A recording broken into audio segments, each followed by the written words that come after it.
самый глупый котик стал питаться на помойках. Я работу отыщу, не буду спать в коробке. Усатый Чикен взял его в кафешку поработать. Поручил посуду мыть. Котик включил воду.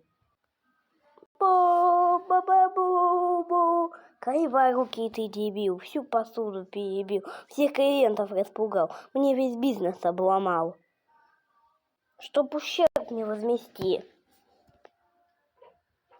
будешь улицу мести, а потом проваливай, иди мети внимательней.